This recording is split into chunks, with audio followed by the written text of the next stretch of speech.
minutes to master, tools to explore. Let your imagination soar like never before. AI Tool Time with Rick McCarley, where your digital dreams come true.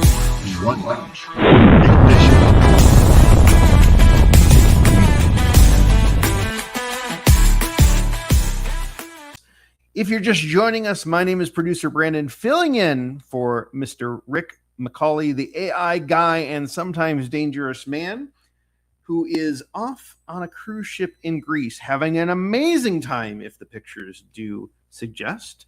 But want to talk about how you can actually set this up. This presentation looks very technical. I promise you we're going to talk at a high level about how you can get introduced to these concepts. If you're not playing with it, you definitely need to be on your radar, because just for your $20 a month subscription to any of your favorite tools like ChatGPT, you can have access to an agent that can work on your local machine. I am curious in the chat if you have any questions as we go through this. Please feel free to shout them out. I am also curious if you're using ChatGPT Work or Claude Cowork or Google Anti-Gravity, which is the quiet sleeper cell.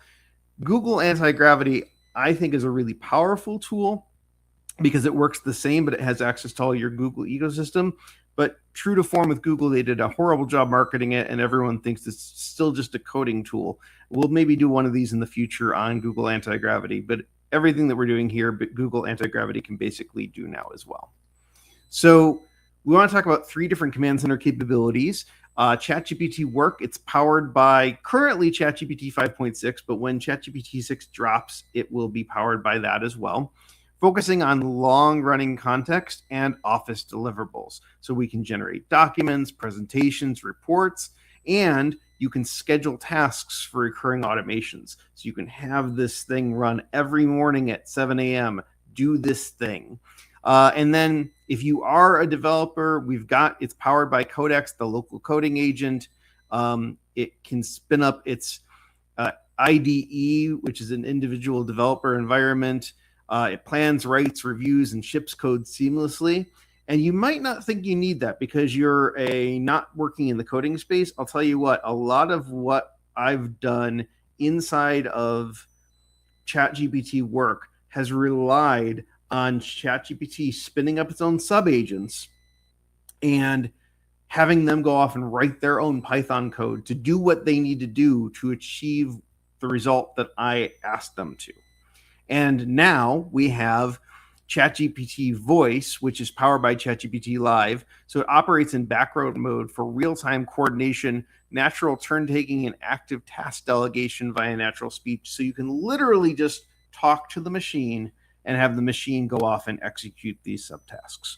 So Work's ability to write fiction as good as Chat's, it's using the same model. So ChatGPT Work is using the same underlying model. So if you like ChatGPT 5.6, what it does in the ChatGPT chat space, you're going to get the same type of experience inside of ChatGPT Work. The difference being is not only can it go off and write it, but then it can go off and publish it on Kindle Direct Publishing for you.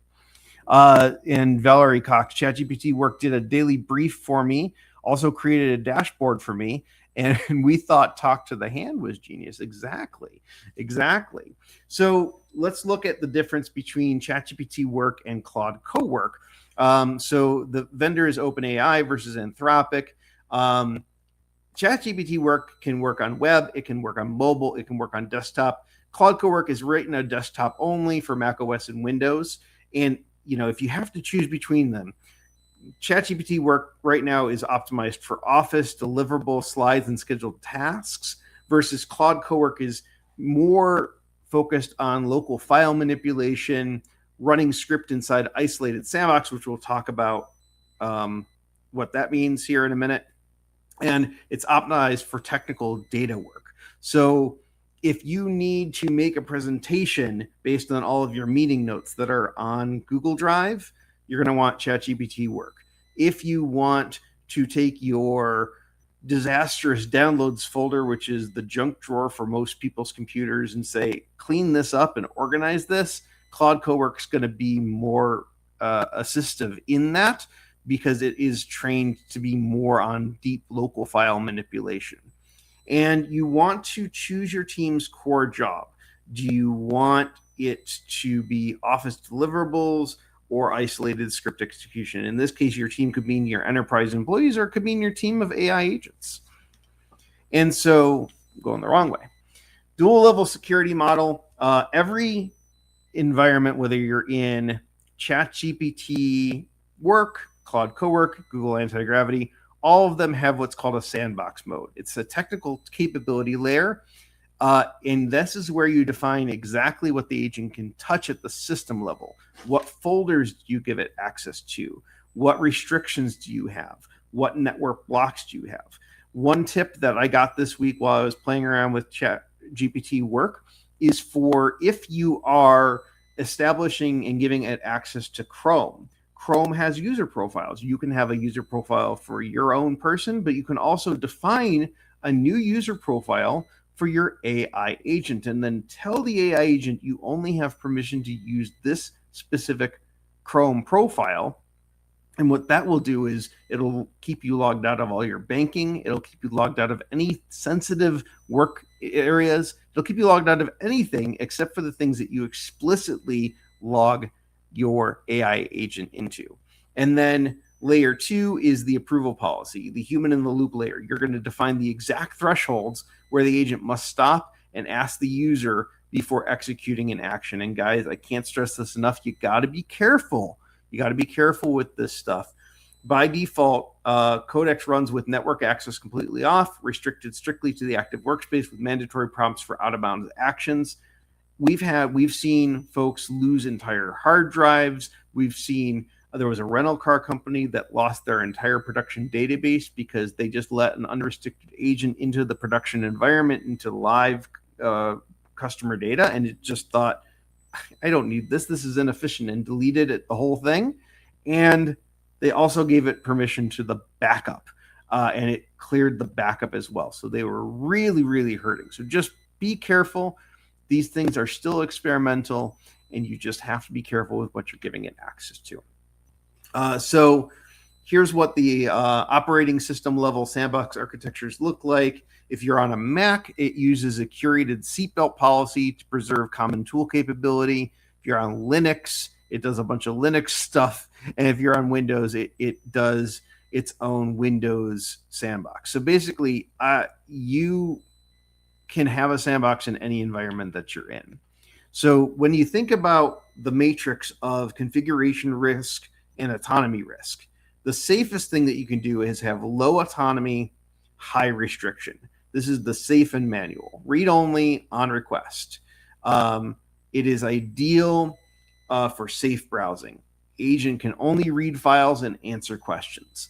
Then you start to bring down those security restrictions a little bit and go custom granular. So you can toggle specific manual approvals, like I don't want to have to approve it every time you want to open a file to read it. I've only given you read access. I don't need you to say, is it okay if I open this unlocked door? Yes, it's okay if you open the unlocked door.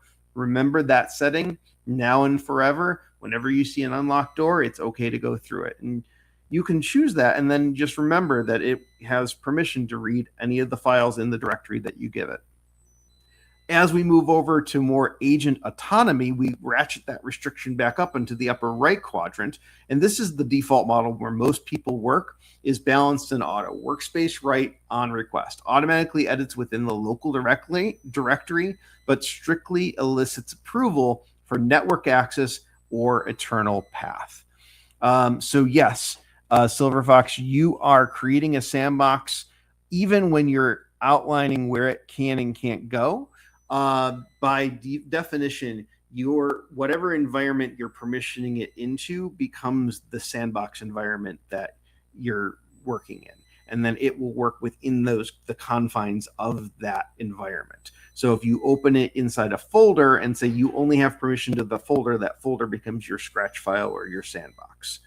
And then if you're feeling lucky, or YOLO, you only live once, or dangerously bypass approvals, to give it full root access. No prompts, just let it take over your life. Yes, you are cool. You're cooler than you thought, but not cooler than I thought. I always knew you were cool, Silver Fox. And so the only time I would recommend even thinking about going into that lower right quadrant is if you've got a dedicated Mac Mini that has none of your personal data on it. It has no access to the internet, and it is exclusively there to just do commands for you. So let's talk about auto review policy enforcement. When the agent proposes a restricted access, so I need to go out onto the internet. So it looks to what the policy is. Before it goes out onto the internet and goes to Google, it's going to say, do I have permission to do that? And then a reviewer agent comes in, and he's kind of like the bouncer or the bodyguard, reviews and evaluates the command specifically for credential probing, destructive action. And then if it's determined by the AI that this is a low risk and you've given it approval, it'll go off and do it. But if it sniffs that it's trying to steal your passwords or there's something malicious, this is where it's going to deny service. And this is where you got to be careful when you're setting these up. And even then, it'll escape the sandbox and hack your Starbucks. As long as it's ordering you Starbucks, then I'd say that's a win. But we definitely want to have network isolation. So you want to put some walls between the open internet and these agents because, and a lot of people have found this out the hard way, it's not necessarily the commands that you're giving it that become the problem. The problem is when it goes out there and finds the website, unless you give it a specific website that you know and trust to go to, it's just going out and trying to find the right resource. And bad actors are taking advantage of this and putting malicious code embedded in their websites that if you went there as a human, you wouldn't know anything about it. But if a bot came across the website, there's hidden instructions inside of the code that the bot can read and goes, oh, I'm supposed to give this website my passwords. Okay. Or I'm supposed to download this file and I'm not allowed to tell my host owner. That's where we get into trouble. So you really want to be careful when you're giving it access to the internet, that you know where it's going, what it's doing, and how long it has permission to get there. So authentication pathways, if it's an interactive desktop, it's browser based. So it logs in through ChatGPT. When you download the application, you log in. It makes sense. It uses your credentials. But if you have it running sub-agents, it's what's called headless. There's no monitor. There's no human display to watch what it's doing. This also works if you're doing it remote. So if you didn't know, once you've got your situation where you've got your codex set up on your computer, there's a remote tab. And then you've got the ChatGPT app that you can actually talk to your computer as long as it's home and on the internet. It's, powered on. You could go across the room or across the country, flip open your phone and tell it, oh yeah, could you update that presentation for me? And it'll work with your local hard drive to execute that command. That's more headless remote. And then the CI/CD automation, this is more enterprise. You don't need to worry about that right now. If you don't know what CI and CD automation is, you don't need to worry about it. And then you always, anytime it's asking you for a secure link to a API key, you want to treat those like passwords. Never give them to the chat directly. You always want to make sure that you put them in a secure environment. And if you don't know how to do that, just ask. It will tell you how to put it into a secure environment. We just found out last week that Claude projects that were share this link with somebody, like if you wanted to collaborate on a project and you shared the link to the chat with one of your colleagues, Google started indexing those last week. And so we were seeing financial data, we were seeing internal NDA proposals, all sorts of fun stuff. They fixed it, they patched it, but anytime you're talking to an LLM, remember, don't put anything in that chat box that you wouldn't be comfortable with your manager or your mother seeing, and certainly never put any passwords or API keys or other credentials that might get compromised, because there are a lot of bad actors out there in this space. And then this is what ChatGPT made headlines for last week. So you have your inner core of the sandbox, the middle layer, the Docker. So this is basically just a firewall or a line of security between your internal system and the outside world. And then there's an outer perimeter, which is the host machine.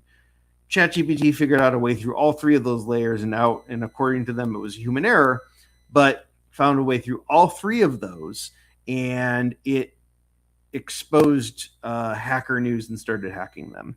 Claude found where it had exposed my API key within the app code, and yeah, if you do that, you could have it eat its own ice cream and ask it, hey, can you check through our conversation logs, because they all have memory now, and let me know if there's any place where I pasted something that I shouldn't have or exposed something that I shouldn't have, and it'll do a free security review. We see that in Lovable now, where it'll force you to do a security review before you publish your updates. And then in terms of the telemetry and observability, which is, we're losing the plot here, but you can start conversation, use tools. If you're a coder, you can do a lot more with these tools, but for most use cases, you're just going to be talking to it on the local computer. So ChatGPT Voice does run on a separate 5-hour rolling limit, distinct from the Codex computational budget, and it operates via GPT Live with strictly enforced natural turn taking. That's a lot of words to say. If you're using the voice, it is using OpenAI's voice model separate from Codex. So it's not using the same pool of tokens. So as your computer is using ChatGPT and as you're talking to ChatGPT, you're actually using two different sets of restrictions or tokenization. And then AppShot is something that captures the frontmost window. And this is for Mac OS folks specifically. It does require explicit Mac OS screen and system audio recording plus accessibility permissions, and it can be globally disabled if you're using this at work.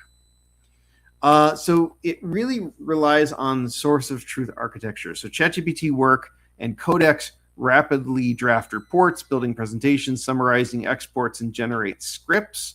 And then it has highly contained core system accessibility. And if you're doing this for a company, your IT team is going to enforce rigid human audit trails to make sure that they know exactly what your AI agents are doing. And so that's the presentation. If you have questions, drop them into the chat. But from here, I really want to take you down into my local ChatGPT Work instance. And I want to show you something really cool that it did for me here this past week. And so this is going to be really hard to see, but this is ChatGPT Work on my local system. I have over here, it looks like ChatGPT. I've got my new chats, I've got my pinned, I've got my projects that I'm working on, and I've got my recent conversations. And so you can, that's just ChatGPT, or I could go into Codex. And Codex is really, it's still called Codex here, but it's really ChatGPT for work. And this is where I can start my voice chat, but I can have my different projects that I work on here. So what I'm going to do is I'm going to open up process and schedule AITV shorts, and I'm going to zoom in here. So I'm going to make this a lot bigger so you can actually see. Just kidding. I'm not going to make it bigger because you can't make it bigger because the app doesn't support that. But and there's a will, there's a way. So I'm going to use one of our old school applications called Magnifier, and I'm going to hopefully make it bigger for you guys. And I don't think that's working. I think that's just doing it for me. But I'll read it to you. What we're saying is I started with a project. So I created a new project, and I started my project in its own folder. So I gave it a folder that it had access to that was a blank, it was an empty folder. And then I said, you are an assistant producer for AITV Starship. I want you to use your browser agent to access my archives of episodes on Opus Clip and review the 9 episodes that we've clipped. So it was 9 episodes in the whole. Each clipped episode has 40 to 50 clips. So I've been a little bit behind in posting our shorts on this channel, and just because it's been a busy summer. And so what I did is I gave it explicit instructions. And when you think about this first prompt, you think about building this like you would build a custom GPT. You want to give it all of the context that it needs and give it very explicit directions. So in this case, I said, step 1, review the captions at a high level inside of Opus Clip. Opus Clip is just clipping software that we use where we take the YouTube broadcast, we send it into Opus, and then it clips up the show using AI and gets us our little vertical shorts that we post on YouTube to in between the shows.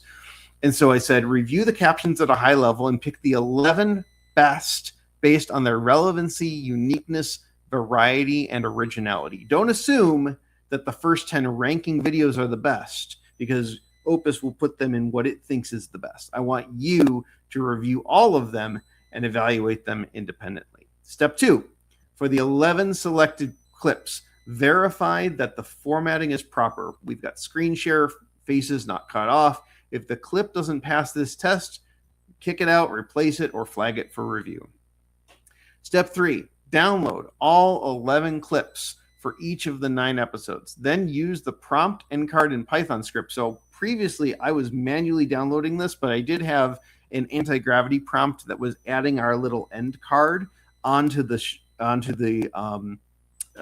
shorts. So instead of having to add it manually every time, it just wrote a program that did it automatically.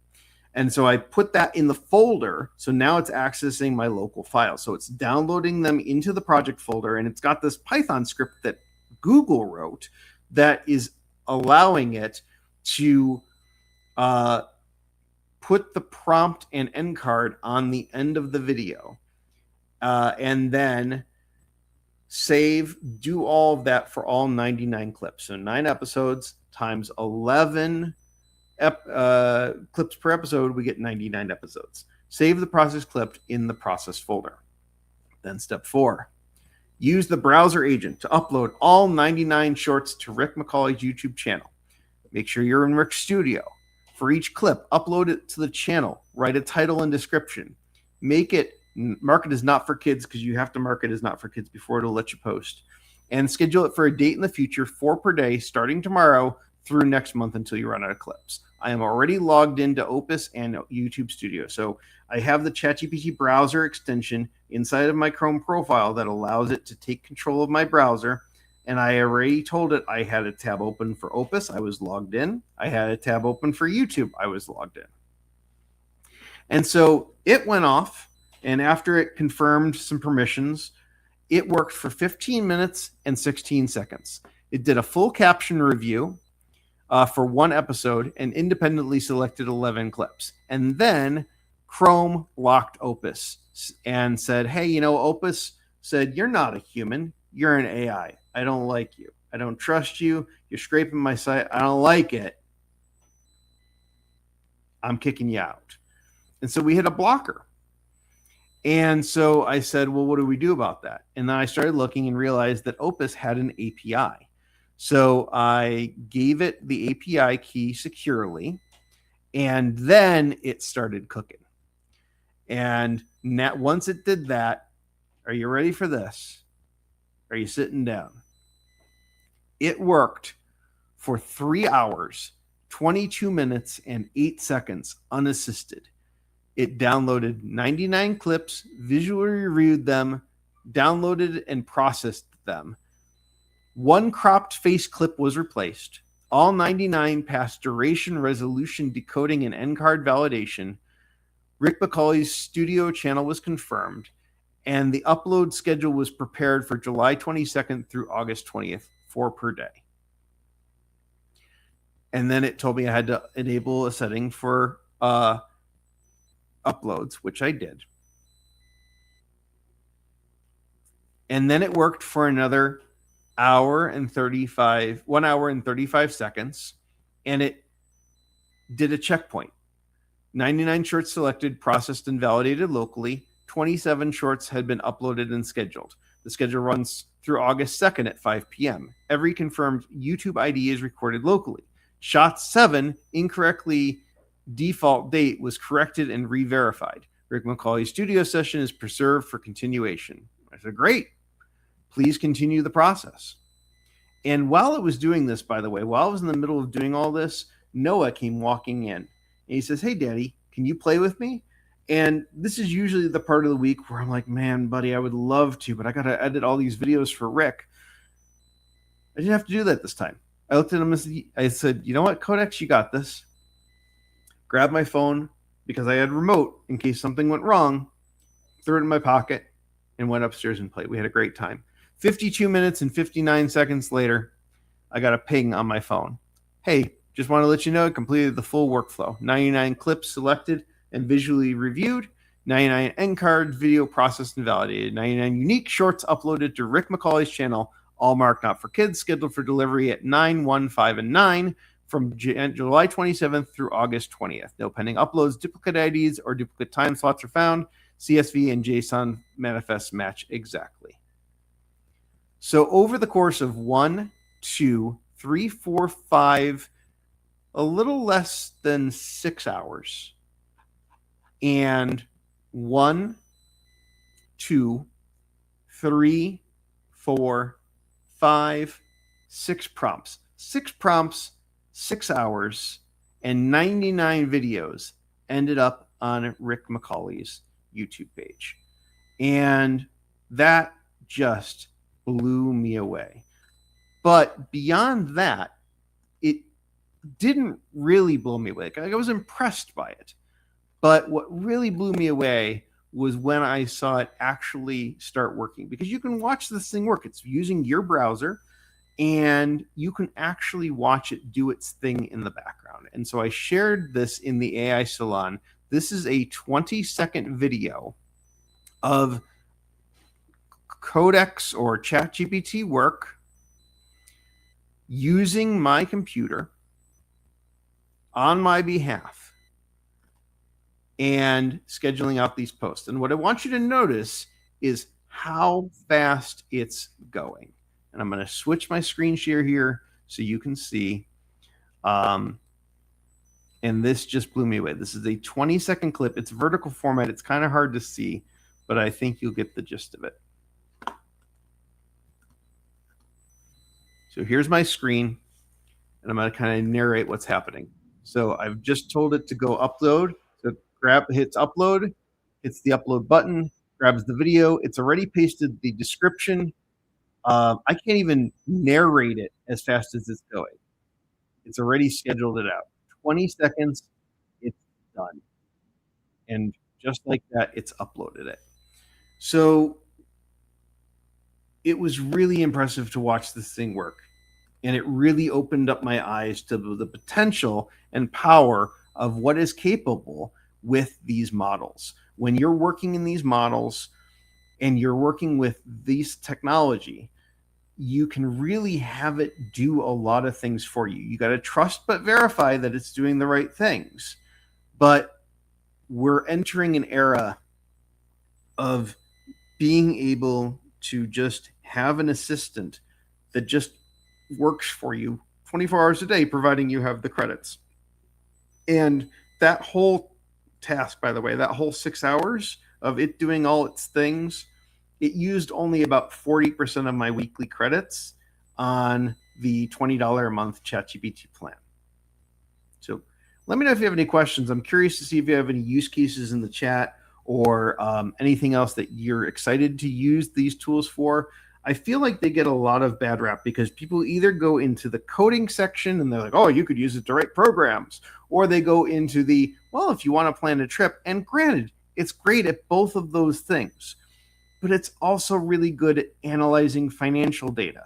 I gave it all of our budget stuff for the past 2 years and had it write a budget. Then I had it log into Walmart and look at all of our past order history from the shopping cart and said, how many groceries did we buy? Then I had it log into BJ's Wholesale Club and say, how many groceries do we have it buy there?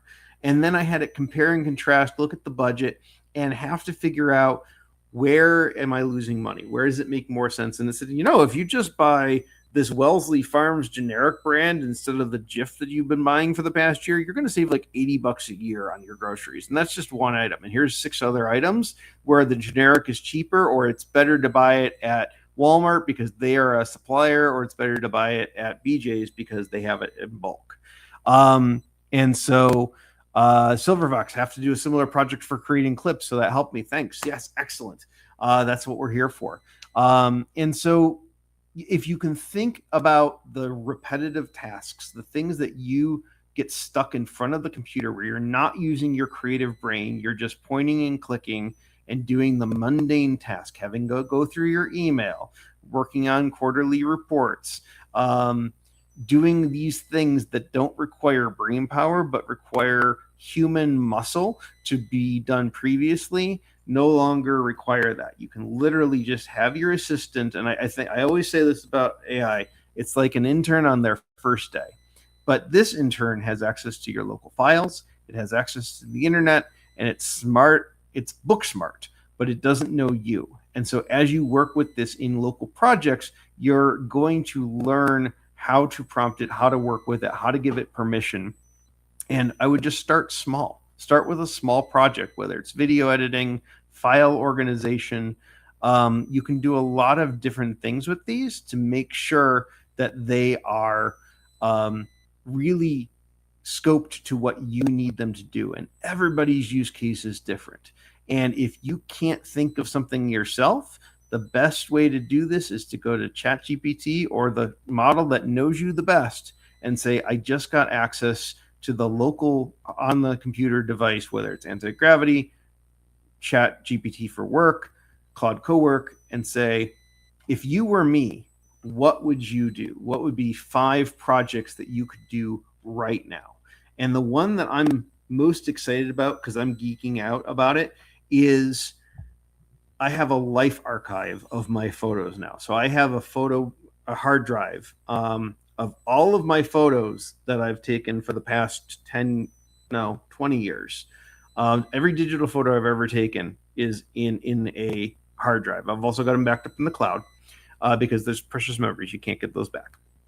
And so I've heard a lot about MCP servers, and I didn't really understand what that was. And so I talked with ChatGPT about setting up an MCP server and all the intricacies of it. And then it went off and it built a server that it can access on my local network. It doesn't go out to the internet, but it is indexed. It built its own SQL database. I don't know how to build a SQL database, but it knows how to build a SQL database.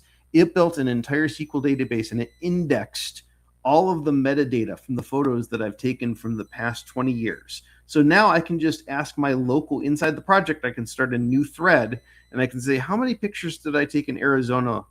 And it'll just go out and find that data.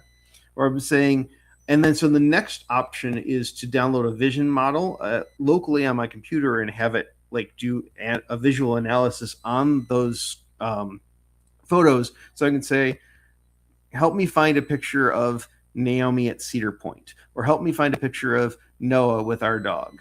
And it'll just go out and find those pictures. Now, granted, I could do all of that on Google Photos, but if Google Photos ever goes away, it's nice to have a backup. And it was just fun to think about and to push the boundaries of what I can do with the technology. But my number one rule was, above all else, you do not have permission to edit, remove, or otherwise modify any of the content of the folder. And if you tell a computer that, it will listen to you. That being said, even though it will listen to you, and even though I gave it explicit instructions not to remove any files, did I back up that folder in 3 different places before I started this project? Yes, I did. Does ChatGPT Work have access to any of the other locations where those photos are backed up? It does not. So it is really important that you have good governance around these tools, but also have fun and play with them, because they are really capable and they are saving me and my colleagues a ton of time. And so that's the end of our Mission Tools segment for this evening. I hope that was informative and helpful for you. And I have one last thing to show you here in the spirit of working with agentic AI. And just because I thought it was funny, we always like to end on a high note. I am going to let you out of here a little early because my voice is getting a little tired. Rick's not here to pontificate about his moonshots this week. And there's only so much Dangerous Man work I can do in 1 week. We are going to look to have a guest here. We're talking to maybe bring back Chef Kelly next week. So make sure you stay tuned. She's doing some amazing things with her startup. And so make sure you come back next week for that. But before we go, I did want to share this with you just because I thought it was really apropos to everything we've been talking about. And I'm just going to bring it up here on the screen and share. This is live footage of Claude watching me try to code or do anything after I hit my daily usage limits.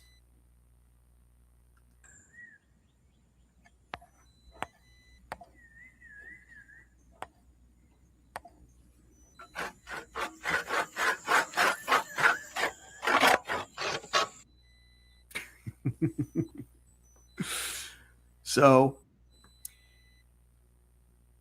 just know that it is patient. It is infallibly patient until you run out of tokens. But I hope you've enjoyed this episode of AITV Starship. My name is producer Brandon, filling in for Rick, the AI guy, and occasionally the Dangerous Man. We'll get you back here next week, same time, same place. Keep it locked. Go back and watch our old episodes. It really does help. We've got a ton of great resources. If you're just getting started with Notebook LM, Rick's done like 5 or 6 mission tool segments on just Notebook LM. So make sure you come back and watch them. When you're watching our stuff behind the scenes when we're not live, it really does help the channel grow. Thank you so much for being here. On behalf of Rick, who's still out on a boat in Greece, I can't wait to hear about this trip when he comes back. Namaste.